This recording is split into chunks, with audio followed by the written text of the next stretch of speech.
Bien, para clasificar las drogas en grupos, para categorizarlas por sus efectos, tenemos varios sistemas, a veces más cómodos que el de grupos químicos, ¿no? Que puede ser un poco confuso a veces y sobre todo a la hora de comparar efectos entre distintas drogas.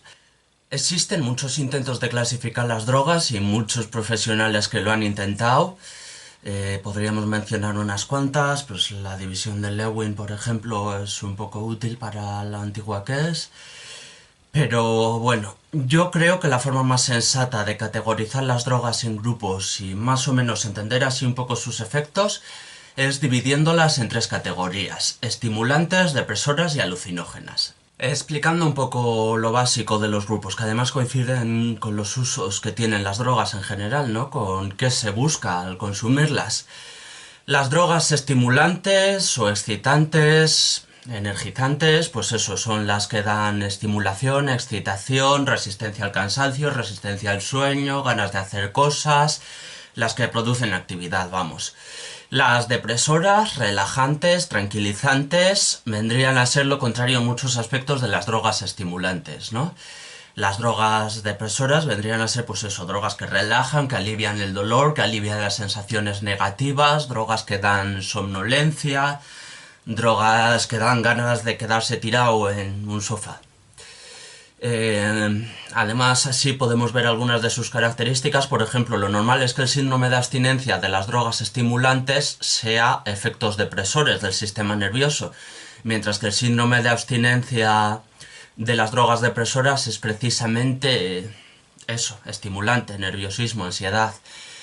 A menudo y bajo normas muy estrictas, que no es que yo recomiende hacerlo desde luego a nadie que no sea profesional, una dosis de estimulantes puede salvar de una sobredosis por drogas relajantes y una droga depresora puede salvar de una sobredosis por estimulantes, ¿no? De hecho, a menos que haya algún antagonista específico, como por ejemplo en el caso de los opiáceos está la naloxona. La naloxona bloquea bien los receptores opiáceos del cerebro y evita la sobredosis. A no ser que haya algún antagonista específico, lo que van a hacer los médicos del servicio de urgencias pues seguramente sea suministrar una droga de efectos opuestos a la que estás tomando para tomar una sobredosis. Esto lo digo para que os hagáis una idea de cómo los efectos de drogas estimulantes y depresoras en algunos casos son los contrarios. Eso no significa que una dosis de una droga contraria vaya a salvarte siempre la vida. Desde luego, si no lo administra un profesional, mucho más difícil. Y por último, la última categoría que estábamos viendo son las drogas alucinógenas, que son las que alteran la percepción de la realidad, ¿no? Propiamente dicha, la que altera la información que llega a los sentidos. Las drogas alucinógenas, al contrario que las estimulantes y que sobre todo las depresoras, no suelen causar adicción física, en el sentido de que no causan un síndrome de abstinencia si no se interrumpe su consumo. Otra cosa es que puedan causar adicción psicológica. Entonces, con estas tres categorías, estimulantes, relajantes y alucinógenas, más o menos resumiríamos los tres principales usos de las drogas, que luego obviamente se pueden subdividir, ¿no? Pues una droga estimulante te puede servir lo mismo para trabajar más, como la cafeína, como con fin recreativo, como con fin militar, si quieres participar en una guerra o lo que sea. Pero bueno, estas tres categorías más o menos servirían para englobar a casi todas las drogas y posicionarlas correctamente, por no decir a todas. Algunas drogas sí que estarían divididas en varias categorías, ¿no? Por ejemplo, la MDMA, que es un derivado de las anfetaminas, tiene efectos estimulantes, pero también tiene cierto toque alucinógeno. Altera un poco sobre todo el sentido del tacto, la visión de los colores y en dosis altas puede provocar alucinaciones fuertes, de hecho. Entonces, por ejemplo, la MDMA estaría ya medias entre estimulante y alucinógena, cogiendo un poco de cada, y podríamos mencionar unos cuantos más ejemplos de este tipo. Pero vamos, que las categorías siguen siendo relativamente útiles, ¿no? En el sentido de que podemos decir que la MDMA es estimulante y alucinógena y ya más o menos entendemos lo que hace, que es de lo que se trata a la hora de crear estas categorías. Entonces, yo recomiendo usar estas categorías de estimulante, depresor, alucinógena para todas las drogas en general, para hacernos una idea más o menos de los efectos que pueden tener y de algunas de sus características y ya de un primer vistazo solo con oír una palabra. Después hay otras clasificaciones que yo recomiendo huir de ellas, como de la peste. Por ejemplo, la clasificación de drogas duras y drogas blandas, ¿no? Por citar una clasificación de mierda que va a ser de las que más se oye. Es un auténtico despropósito, nadie sabe en qué grupo está cada droga, ¿no? Hay algunas que se discuten constantemente, como LSD, nicotina, alcohol, etcétera. Y bueno, los profesionales más profesionales dentro de los que usan esta categoría de drogas blandas y duras intentan poner ciertas características, como que las drogas duras son aquellas que generan un síndrome de abstinencia, que generan una adicción física. Pero incluso en eso está muy complicado porque nadie da un valor que se pueda tomar como referencia, ¿no? En el sentido de en qué momento empezamos a considerar una droga dura. La marihuana, por ejemplo, no estamos seguros de que tenga un síndrome de abstinencia físico porque sus efectos podrían confundirse con el cuadro psicológico de hasta qué punto es la adicción a la marihuana psicológica o física. Es un problema que nos impide categorizarla como droga blanda o dura si no lo sabemos todavía.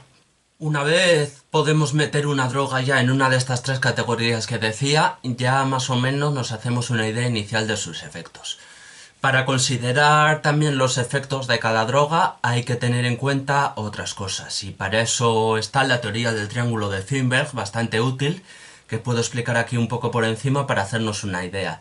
Es una idea del psicólogo Norman Zimberg cuando evaluaba a los soldados estadounidenses que volvían de la guerra de Vietnam, que presentaban la mayoría de ellos una adicción al opio o a los opiáceos, ¿no? Dado que en Vietnam se cultiva opio y es muy normal consumir opio, morfina, heroína, etcétera.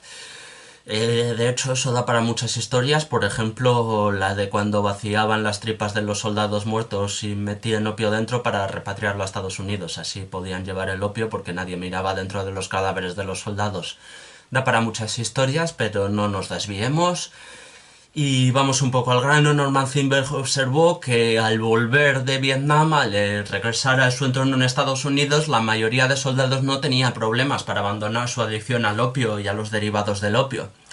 Esto le sorprendió mucho porque precisamente el opio y sus derivados tienen la característica esta de provocar un síndrome de abstinencia muy fuerte, ¿no? Como el mono de la heroína mismamente. Es una sustancia normalmente adictiva y difícil de abandonar en comparación con otras.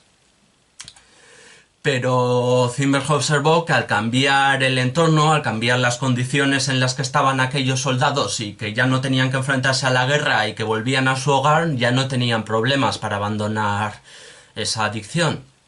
Entonces, lo que propuso Zimberg fue que hay un triángulo, tres factores que determinan el efecto y la peligrosidad de las drogas. Esto sería la sustancia en sí, el contexto y la propia persona. Persona, sustancia y contexto serían los tres pilares que determinan qué efecto va a tener una droga. También podemos poner unos cuantos ejemplos de estos, y aunque yo a lo largo de estos vídeos me voy a centrar más en las sustancias, creo que siempre que puedo dar al menos unas pistas obvias de cómo controlar a la propia persona y cómo controlar el contexto para evitar problemas, ¿no? Por ejemplo, una pauta muy lógica es no consumir hasta cierta edad. O sea, si eres un niño, no tomar drogas. Eso es lo más básico que puede haber, ¿no? Pero también podríamos poner otros ejemplos, como por ejemplo, si yo voy a contar que la MDMA eleva la temperatura corporal, pues tener en cuenta no consumirla en un entorno muy cálido en el que haga mucho calor y vayamos a tener riesgos. Lo mismo con el alcohol, por ejemplo, que deshidrata el organismo, pues eso hay que tenerlo en cuenta para no consumir a pleno sol una tarde de agosto cuando más pega el sol. En resumen, tres factores que sirven para determinar los efectos y la peligrosidad de las drogas: persona, sustancia y contexto. Y luego, dentro de la sustancia, tres tipos de sustancias: estimulantes, depresoras y alucinógenas. Yo creo que con esos pilares básicos, más o menos manejándolos un poco, haciéndonos una idea, no es tampoco cuestión de estudiarlo ahí a fondo, pero solo haciéndonos una idea de esas categorías y de cómo encajar las cosas en ellas, ya más o menos vamos a poder hablar de drogas con mucha facilidad, ¿no? De tal forma que si aparece una droga nueva, no os digan que simplemente pues es estimulante con algunos efectos alucinógenos y ya nos hagamos una idea de con qué drogas puede compararse y cuáles son más o menos sus efectos y cuáles son los riesgos más habituales de ese tipo de sustancias. Entonces yo creo que con esto ya basta para una introducción un poco al tema de las drogas. Y luego en los próximos vídeos ya podemos empezar a tratar cada sustancia por concreto, cuáles son sus características, su historia, sus curiosidades, sus peligros más comunes, cómo evitarlos.